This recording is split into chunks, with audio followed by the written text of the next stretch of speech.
प्रिय भक्तों, आज हम लोग भीमा शंकर नामक ज्योतिर्लिंग की एक ऐसी कथा सुनने जा रहे हैं जिसे सुनने मात्र से आपके जीवन में सुख संपत्ति और धन की वर्षा होगी। तो चलिए कथा को प्रारंभ करते हैं।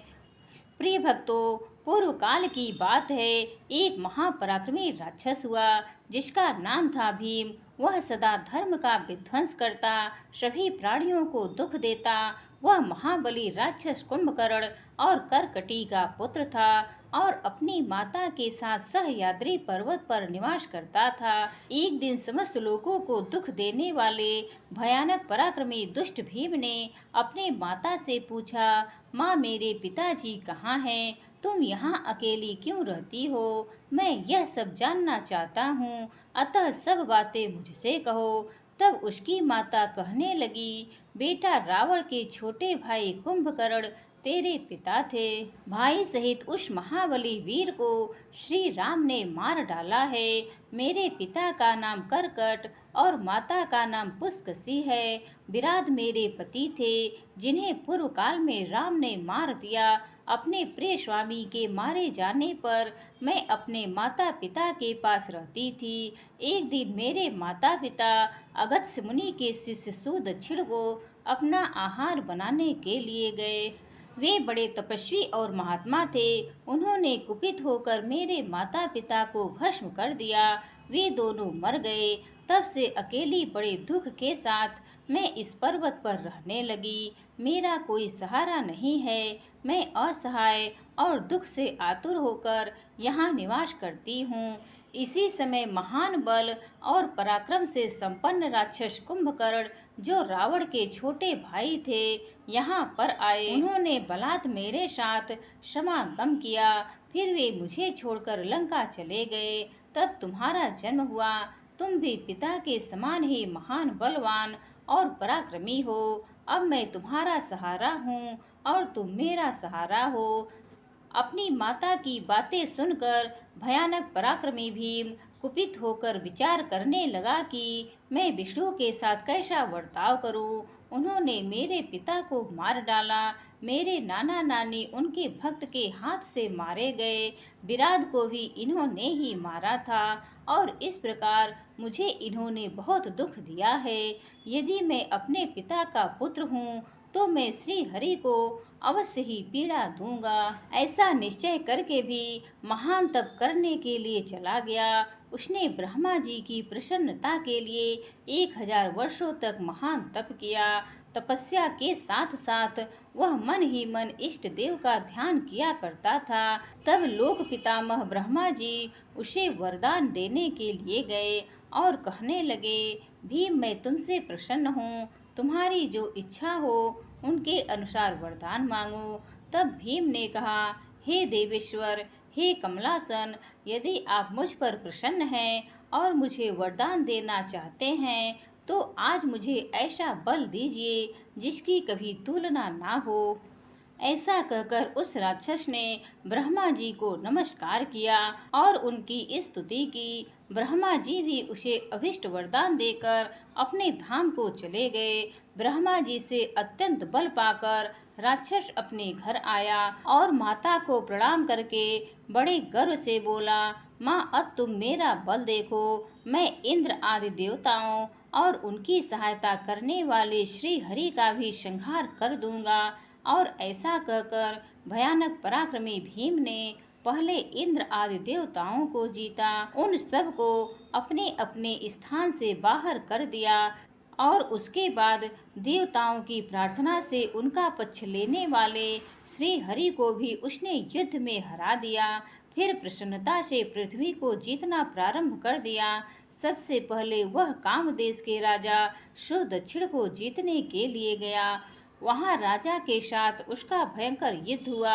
उस दुष्ट असुर भीम ने ब्रह्मा जी के दिए हुए वरदान के प्रभाव से शिव के आश्रित रहने वाले महावीर महाराज सुदक्षिण को परास्त कर दिया। सब सामग्रियों सहित उनका राज्य और सर्वस्व अपने अधिकार में कर लिया। भगवान शिव के प्रिय भक्त, धर्म प्रेमी, परम धर्मात्मा राजा को उसने कैद कर लिया। उनके पैरों में बेड़ी डालकर उन्हें एकांत स्थान में कैद कर दिया। वहां उन्होंने भगवान की प्रीति के अनुसार शिव जी की उत्तम पार्थिव मूर्ति बनाकर उन्हीं का भजन पूजन करना आरंभ कर दिया। बारंबार गंगा जी की स्तुति की, मानसिक स्नान आदि से, पार्थिव पूजन विधि से शंकर जी की पूजा संपन्न की। विधि पूर्वक भगवान शिव का ध्यान करके वे पंचाक्षर मंत्र ओम नमः शिवाय का जाप करने लगे। तब उन्हें दूसरा कोई काम करने के लिए अवकाश नहीं मिलता था। उन दिनों उनकी साध्वी पत्नी राजवल्लभा दक्षिणा प्रेम पूर्वक पार्थिव शिवलिंग का पूजन करती थी। वे दोनों दंपत्ति अनन्य भाव से भगवान का कल्याण करने वाले भगवान शंकर का भजन करते और उनकी आराधना करते। इधर वह राक्षस वर के अभिमान से मोहित होकर यज्ञ कर्म आदि सब धर्मों का लोप करने लगा और सबसे कहने लगा, तुम लोग यह सब मुझे दो। महर्षियों, दुरात्मा राक्षसों की बहुत बड़ी सेना लेकर उन्होंने सारी पृथ्वी को अपने बस में कर लिया। यह वेद शास्त्रों, स्मृतियों और पुराणों में बताए हुए धर्म का लोप करके शक्तिशाली होने के कारण स्वयं ही शव का उपभोग करने लगा। तब सब देवता और ऋषि अत्यंत प्रेरित होकर महाकोशी के तट पर गए और वहां शिव जी की आराधना की और उनकी स्तुति की। उनकी स्तुति करने पर भगवान शिव प्रसन्न हो देवताओं से बोले, देवगणों, महर्षियों, मैं प्रसन्न हूँ, वर मांगो, तुम्हारा कौन सा कार्य मैं सिद्ध करूं। तब देवता बोले, हे देवेश्वर, आप तो अंतर्यामी हैं, आप सबके मन की बात जानते हैं, आपसे कुछ भी छिपा नहीं है। हे प्रभु, हे महेश्वर, कुंभकर्ण से उत्पन्न करकटी का बलवान पुत्र राक्षस भीम ब्रह्मा जी के द्वारा दिए हुए वरदान से शक्तिशाली होकर देवताओं को निरंतर पीड़ा दे रहा है। अतः आप इस दुखदाई राक्षस का नाश कर दें, हम पर कृपा करें, अब देर ना करो प्रभु। तब भगवान शंकर ने कहा, देवताओं, कामरूप देश के राजा सुदक्षिण मेरे भक्त हैं, उनसे मेरा एक संदेश कहो, फिर तुम्हारा सारा कार्य शीघ्र पूरा हो जाएगा। उनसे कहना, कामरूप देश के अधिपति महाराज सुदक्षिण, हे प्रभु, तुम मेरे विशेष भक्त हो, अतः प्रेम पूर्वक मेरा भजन करो। दुष्ट राक्षस भीम ब्रह्मा जी का वर पाकर प्रबल हो गया, इसीलिए उसने तुम्हारा तिरस्कार किया, परंतु अब मैं उस दुष्ट को मार डालूंगा, इसमें संदेह नहीं। तब उन देवताओं ने प्रसन्नता से वहां जाकर महाराज से शंभू की कही गई सारी बात कही। उनसे वह संदेश कहकर देवताओं और महर्षियों को बड़ा आनंद हुआ और वे सब के सब शीघ्र ही अपने आश्रम को चले गए।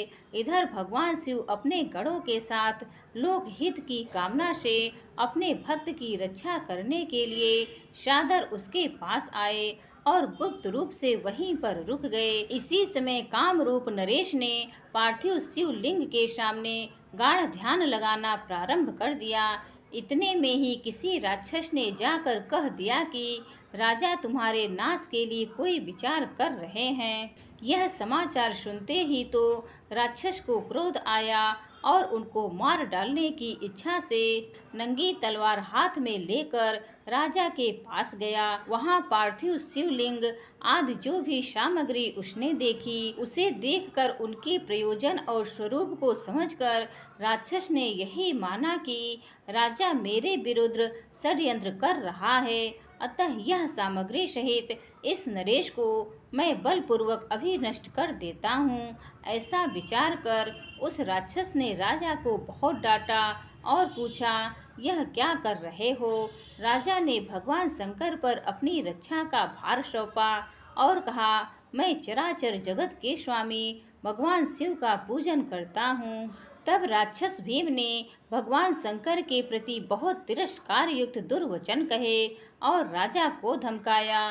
भगवान शिव के पार्थिव लिंग पर तलवार भी चलाई। वह तलवार उस पार्थिव लिंग का स्पर्श भी नहीं करने पाई कि उससे साक्षात भगवान शिव वहां प्रकट हो गए और कहने लगे, देखो मैं भीमेश्वर हूँ और अपने भक्त की रक्षा के लिए प्रकट हुआ हूँ। मेरा पहले से ही यह व्रत है कि मैं सदा अपने भक्तों की रक्षा करूंगा। इसीलिए भक्तों को सुख देने वाले मेरे बल की ओर दृष्टिपात करो। ऐसा कहकर भगवान शिव ने पिनाक से उसकी तलवार के टुकड़े टुकड़े कर दिए। फिर राक्षस ने त्रिशूल चलाया, पर शंभू ने उसके त्रिशूल के भी सैकड़ों टुकड़े कर दिए। उसके बाद शंकर जी के साथ उसका घोर युद्ध हुआ, जिससे सारा जगत शुद्ध हो गया। तब नारद जी ने आकर भगवान शंकर से प्रार्थना की।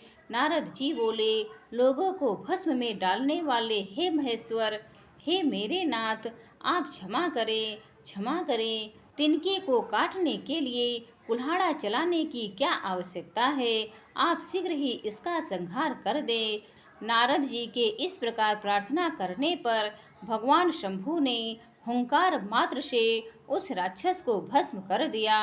सब देवताओं के देखते ही देखते शिव जी ने उन सारे राक्षसों को दग्ध कर दिया। उसके बाद भगवान शंकर की कृपा से इंद्र आदि सभी देवताओं और मुनीश्वरों को शांति प्राप्त हुई और संपूर्ण जगत स्वस्थ हो गया। उस समय देवताओं और विशेषकर मुनियों ने भगवान शंकर से प्रार्थना की, हे प्रभु, आप यहाँ लोगों को सुख देने के लिए सदा निवास करें। यह देश निंदित माना गया है, यहाँ आने वाले लोगों को दुख ही प्राप्त होता है, परंतु आपका दर्शन करने से यहाँ सबका कल्याण होगा। आप भीम शंकर के नाम से विख्यात होंगे और सबके संपूर्ण मनोरथों की सिद्धि करेंगे।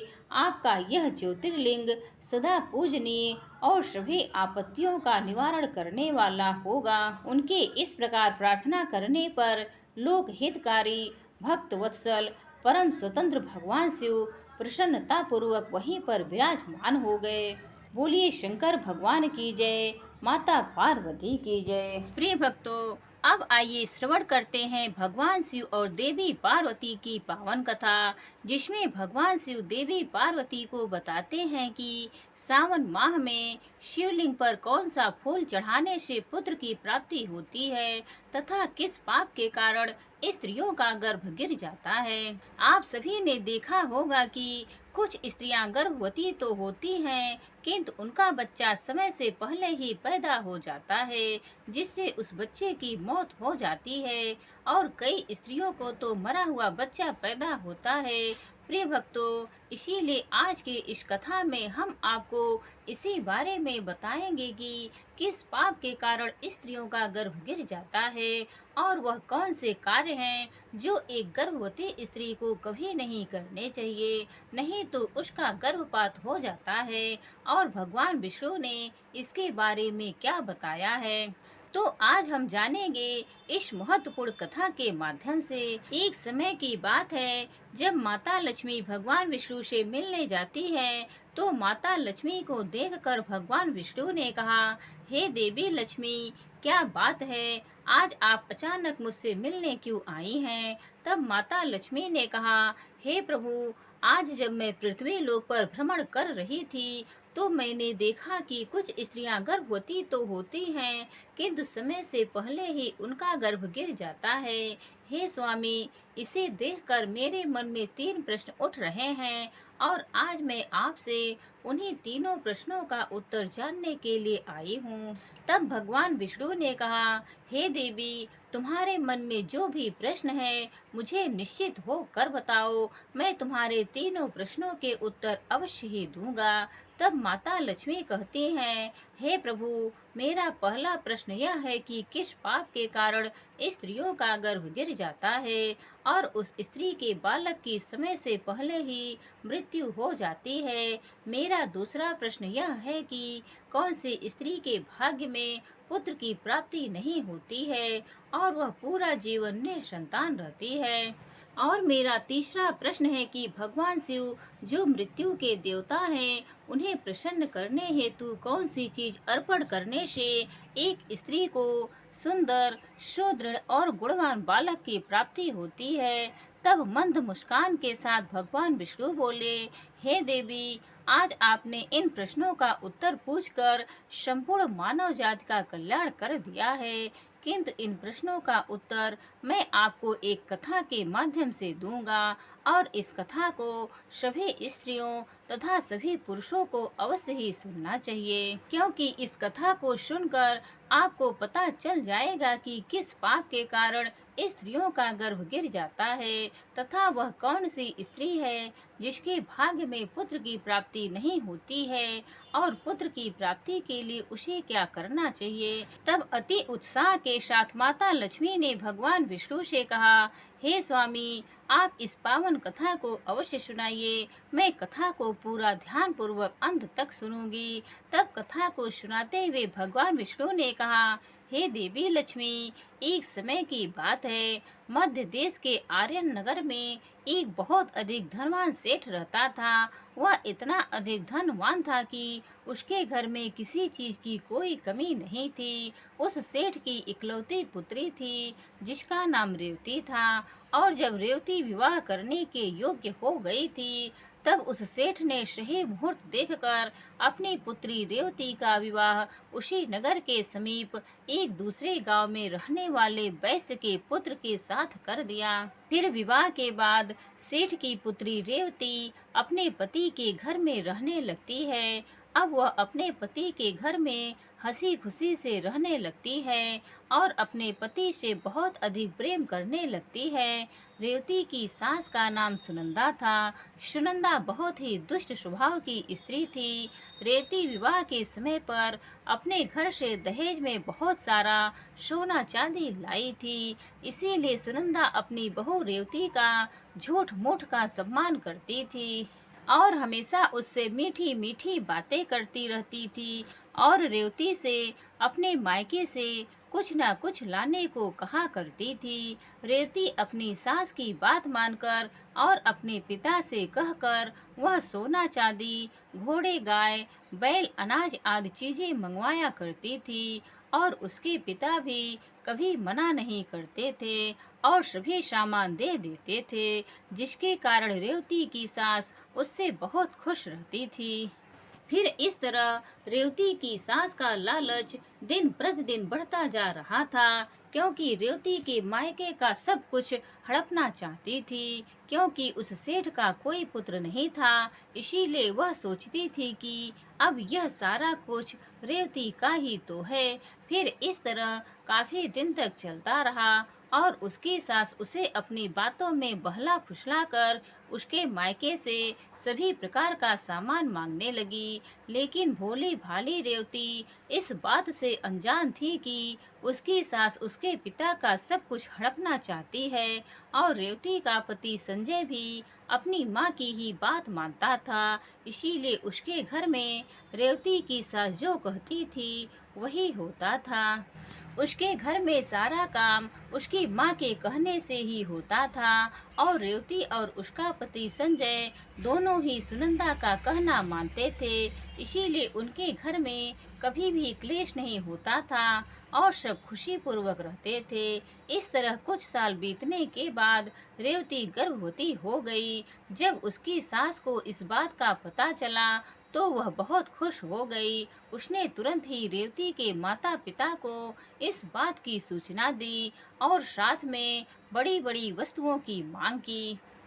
जब रेवती के पिता ने इस बात को सुना तो वह भी बहुत अधिक प्रसन्न हुए और फिर अगले ही दिन वह भी कई प्रकार की मिठाइयाँ, सोने के कंगन और सोने की माला लेकर रेवती के ससुराल में पहुंच गए। अब रेवती अपने पिता को देखकर बहुत खुश हुई। फिर कुछ समय रेवती के ससुराल में रुककर उसके पिता अपने घर लौट आए। काफी दिन तक रेवती का गर्भ बढ़ता गया और रेवती की सास उसका बहुत अच्छी तरह से ख्याल रखने लगी तथा उसे समय समय पर फल फूल खिलाती रहती थी और घर का सारा काम खुद करती थी। रेवती को कोई भी काम नहीं करने देती थी, इसीलिए रेवती पूरा दिन घर पर आराम करती थी। फिर इस तरह कुछ दिन और बीत गए। फिर एक दिन अचानक ही रेवती को रात के समय में असहाय पीड़ा होने लगी और उसे अपने भीतर कुछ अजीब सी हलचल महसूस होने लगी, मानो जैसे कि उसके बच्चे को पीड़ा सता रही हो। और थोड़ी ही देर के पश्चात उसका शरीर अचानक से ठंडा पड़ गया अब वह जान गई कि उसका गर्भपात हो चुका है। फिर उसने इस बात को अपनी सास को बताया तो रेवती की सास बहुत क्रोधित हो गई और फिर रेवती को ताना मारते हुए कहने लगी, अरे पापन स्त्री, तूने अपने जीवन में ऐसा कौन सा पाप किया है जिसके कारण जन्म लेने से पहले ही तुम्हारा बच्चा मर गया। पता नहीं क्यों मेरे पुत्र ने तुझ जैसी पापन स्त्री से विवाह कर लिया था। मेरे बेटे का तो जीवन ही नष्ट हो गया। अब अचानक ऐसी अपनी सास की बदली हुई यह बातें सुनकर रेवती बहुत दुखी होकर कहने लगी, सासू माँ, इसमें मेरा क्या दोष है? मैंने अपने जीवन में कोई पाप नहीं किया है, फिर भी पता नहीं क्यों मेरे साथ ऐसा हो रहा है। तब उसकी सास कहने लगी, अरे दुष्ट स्त्री, तूने जरूर अपने जीवन में घोर पाप किया है, इसी कारण तेरा गर्भ गिर गया है। प्रिय भक्तों, फिर कथा को आगे बताते हुए भगवान विष्णु माता लक्ष्मी से कहते हैं, हे देवी, अब कथा को बहुत ध्यान से सुनना, क्योंकि यहीं से आपको पता चलेगा कि किस पाप के कारण स्त्री का गर्भ गिर जाता है। तो माता लक्ष्मी ने कहा, ठीक है प्रभु, मैं ध्यान से सुन रही हूँ। आगे श्री हरि बोले, फिर उसी के बाद से रेवती की सास उसे हमेशा ताने मारने लगी और घर का सारा काम भी उसी से कराती थी और खुद कोई भी काम नहीं करती थी। रेवती की सास उससे इतना काम कराती थी कि रेवती को अब सही से खाना खाने का भी समय नहीं मिलता था और जब सब लोग भोजन कर लेते थे उसके बाद ही वह भोजन करती थी। वह अपनी सास के सामने आने से भी डरने लगी। फिर इस तरह कुछ महीने और बीत जाने के बाद रेवती दोबारा से गर्भवती हो गई, जिससे उसका पति बहुत प्रसन्न हुआ, लेकिन उसकी सास अभी तक उससे गुस्सा थी।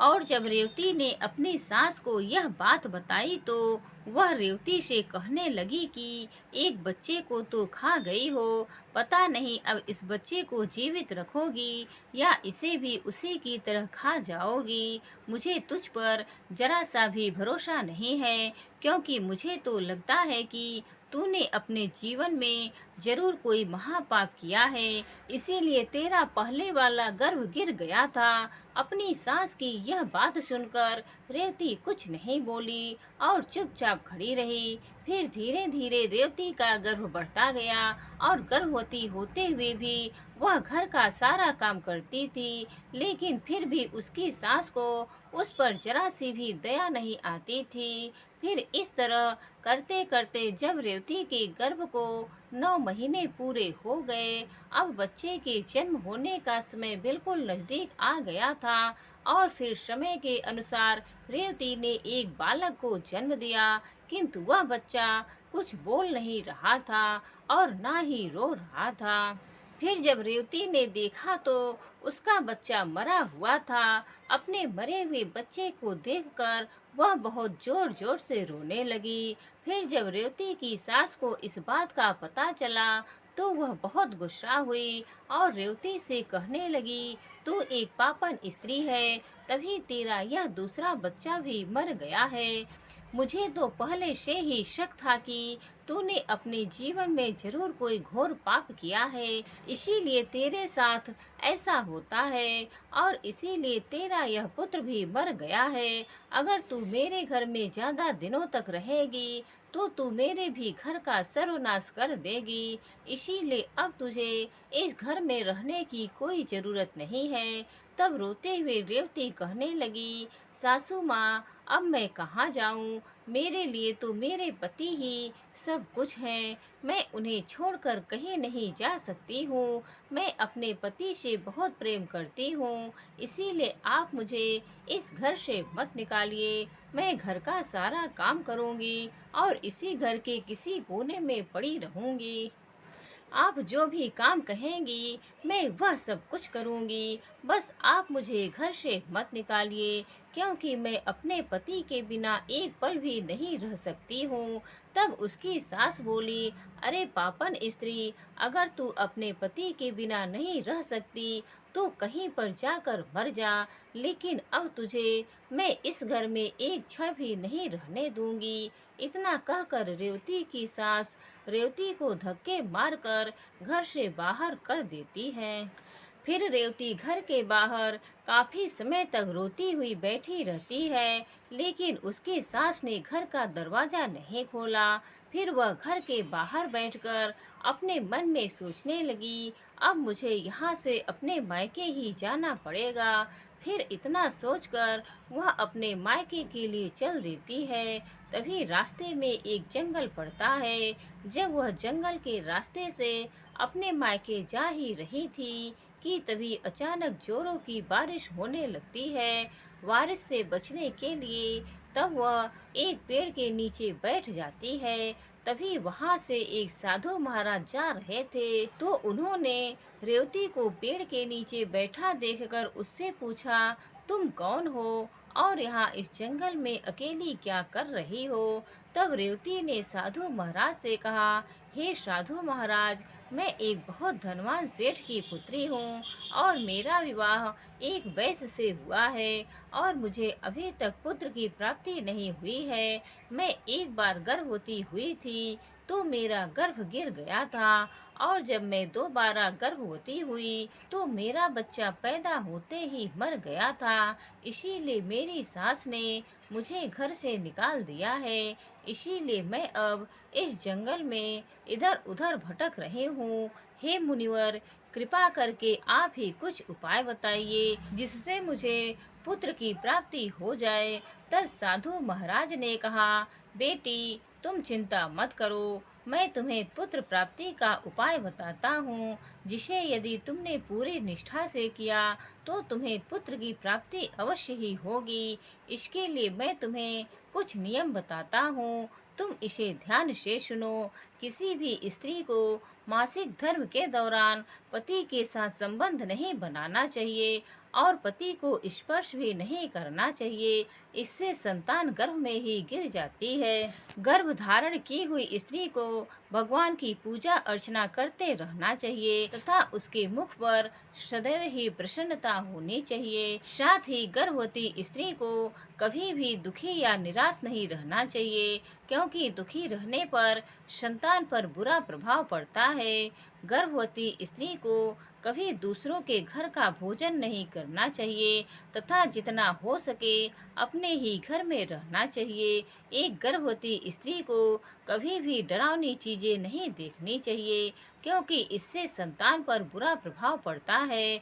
और गर्भवती स्त्री को अच्छा सात्विक भोजन ही करना चाहिए, जिससे संतान गुणवान होता है। जो भी स्त्री इन नियमों का पालन करती है वह उत्तम पुत्र को प्राप्त करती है, और जो स्त्रियां इन नियमों का पालन नहीं करती है उनका गर्भ गिर जाता है। फिर साधु महाराज ने कहा, हे पुत्री, अब मैं तुम्हें पुत्र प्राप्ति का उपाय बताता हूँ, इसे ध्यान से सुनना तो तुम्हें पुत्र की प्राप्ति अवश्य होगी।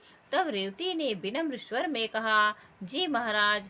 तब साधु महाराज ने कहा, किसी भी स्त्री को पुत्र प्राप्ति के लिए मासिक धर्म के प्रथम 4 दिनों में पति पत्नी को मिलन नहीं करना चाहिए, क्योंकि ऐसा करने से दुराचारी पुत्र होता है। और 5वीं रात्रि में मिलन करने से पुत्री की प्राप्ति होती है तथा 6ठी रात्रि में मिलन करने से पुत्र रत्न की प्राप्ति होती है। 7वीं रात्रि में मिलन करने से बंध्या पुत्री होती है तथा 8वीं रात्रि में मिलन करने से बलशाली पुत्र की प्राप्ति होती है। 9वीं रात्रि में मिलन करने से सुंदर कन्या की प्राप्ति होती है तथा 10वीं रात्रि में मिलन करने से विद्वान और अति श्रेष्ठ पुत्र की प्राप्ति होती है। 11वीं रात्रि में मिलन करने से सुंदर आचरण वाली कन्या प्राप्त होती है। 12वीं रात्रि में मिलन करने से गुणवान पुत्र होता है।